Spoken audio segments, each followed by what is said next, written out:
The Cosmic Prophecies of San Francisco, Part 6. Who's Your Daddy? We have covered the history of the Anunnaki, the extraterrestrial entities who came to Earth to harvest gold to save their planet Nibiru. The Cosmic Prophecies actually showed this revelation as graffiti on the Pacific Ocean beach wall in San Francisco. The cosmic egg. Where is this message coming from? Somewhere in our galaxy, a cosmic egg was sent forth to begin to populate the Earth with a new life form. The origin of the star map says 104 degrees is somewhere near the dog stars, Sirius. 189 degrees intersects the great constellation of Virgo, the Virgin. These coordinates are giving us the identity of the beings who brought forth the cosmic egg. Who are these beings? Who is this virgin who brought forth the cosmic egg? Is this the origin of the new race of people on Earth? Are these the superhuman beings, an advanced race of humanoids who sent colonies to Earth to mine gold and to repair their planet? First, there was a cosmic egg, the beginnings of the most animal forms, and the mushroom, which is a primitive fungi from the plant family. Also note that the coordinates 104 and 189 are disclosing the galactic origins of the extraterrestrial beings. An advanced race of space beings choose Earth. Is it Ninhursag, the cosmic mother of life, summoned from Nibiru to Earth to populate the land with a new humanoid?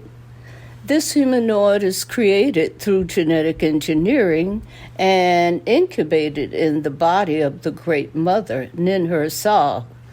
The goddess then brought in 8 additional goddesses to incubate the created being. One was known as Ninti. Blast off Ninhursag, the cosmic mother. This is a close-up of the cosmic mother in a spacesuit and in a prone or sleeping position for space travel to Earth. Fire. This beach wall image is over 50 feet long. Okay, close-up of the feet of the cosmic mother, fired from the distant planet by means of a spaceship called a cosmic boat. Although the space travel was undertaken to harvest gold from the Earth, they soon realized that they needed workers to assist them. Through genetic engineering, they created a new humanoid. This humanoid was created as a quote, "in our image and our likeness." The blood of the gods was mixed with the genes of the indigenous earth primate and incubated in the body of the great mother, Ninhursag.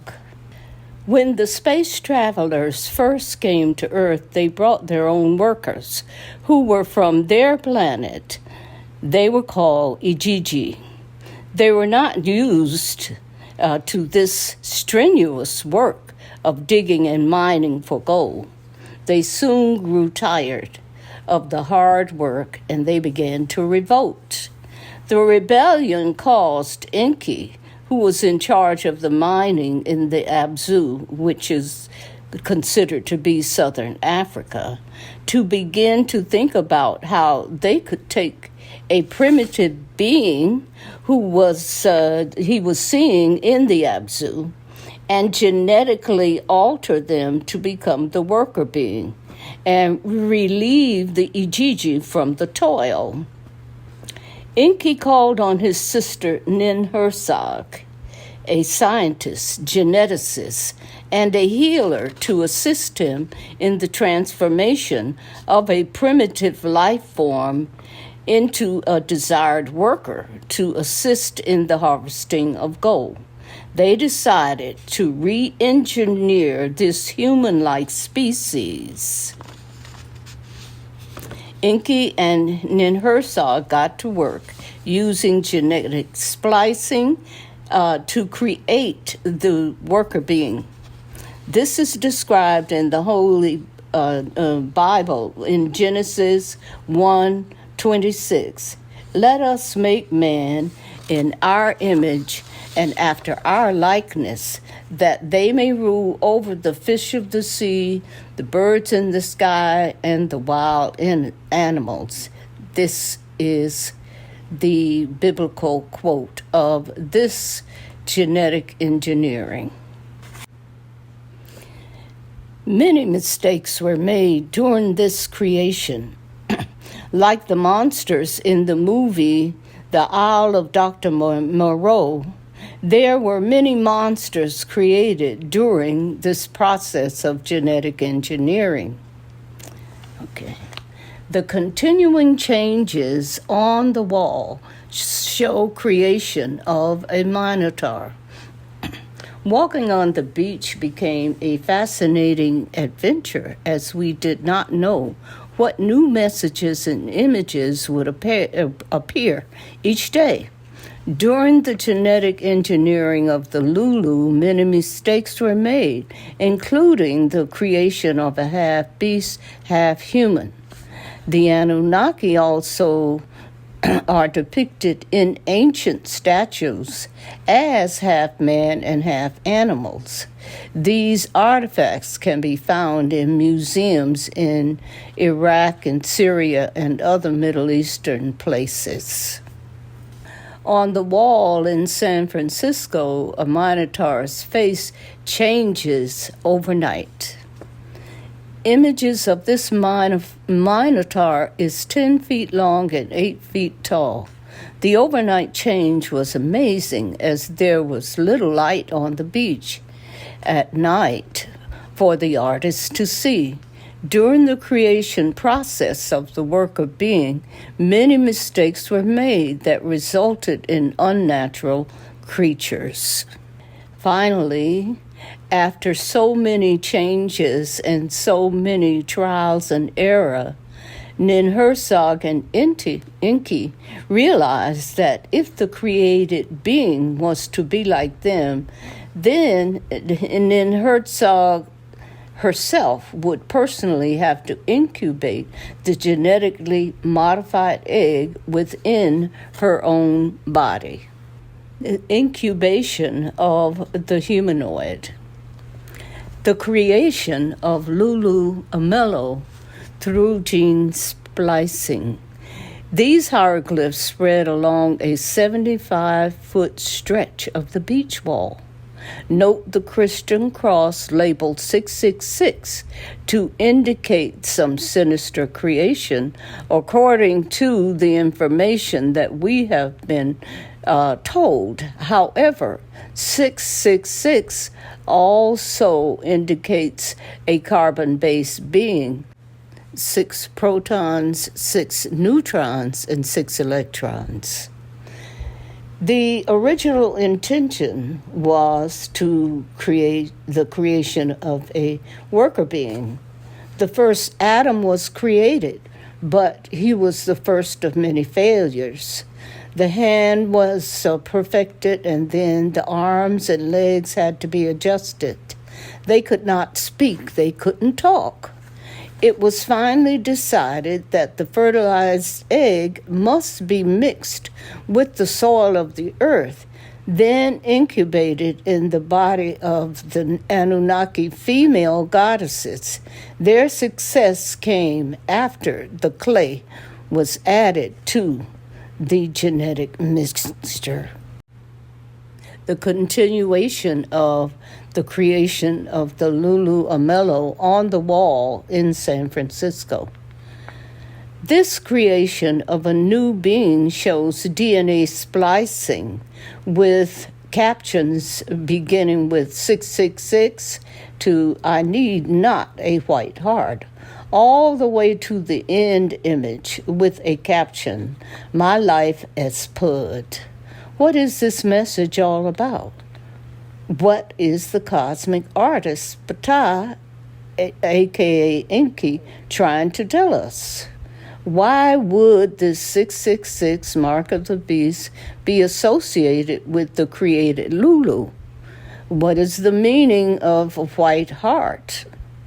The American slang defines Pud as an act so dumb it defies creation's purpose, or it's a stellar follow-up.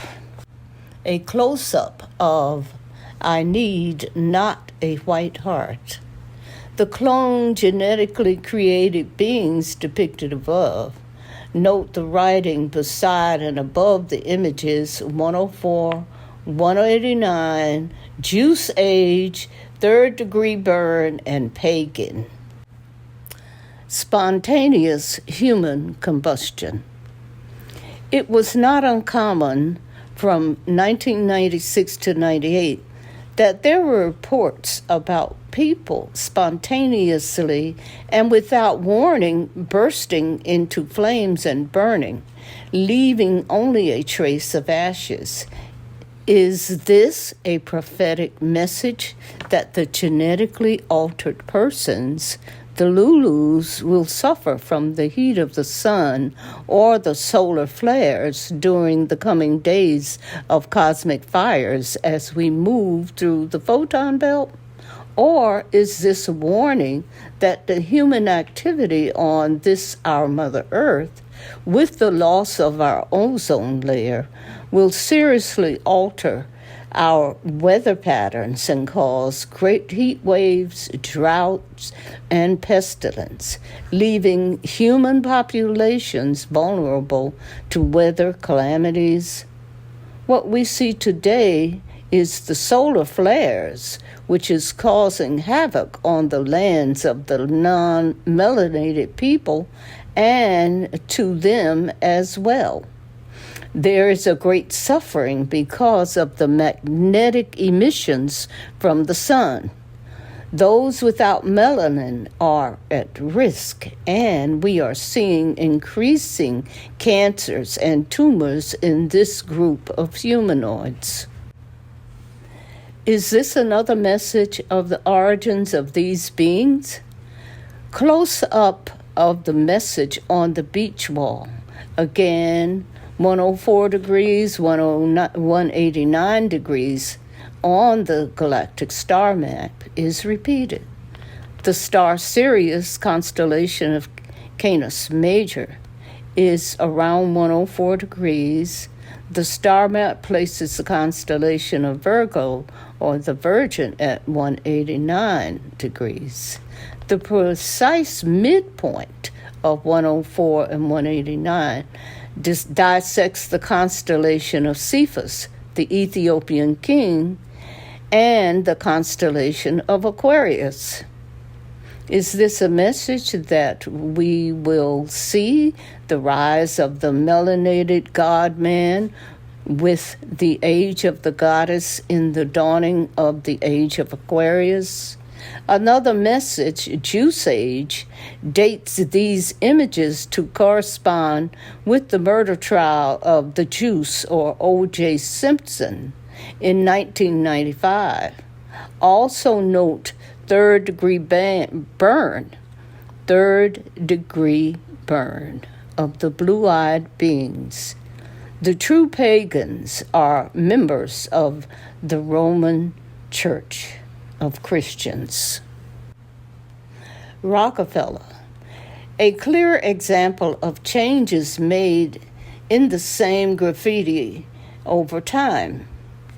See how this added writing is pointing to Rockefeller banking and oil cartel, New World Order czars, Bilderberg Group, Committee of 300, Council on Foreign Relations, World Economic Forum, as one of the evil ones involved in the attempted worldwide destruction of humanity.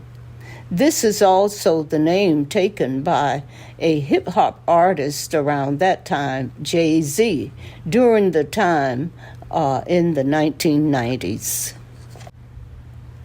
Who is this man? Is this Yakub or Enki, the scientist from another world? Above the head of this man is the symbol of the Majestic 12, who hid the facts of the extraterrestrial alien visitation in 1947 at Roswell, New Mexico, and they continue to cover up extraterrestrial knowledge even today. Ancient texts report that the visitations of an alien race thousands of years ago who genetically created the human-like species with a mixture of their own DNA and the DNA of the primitive humanoid, perhaps a Neanderthal, here on Earth.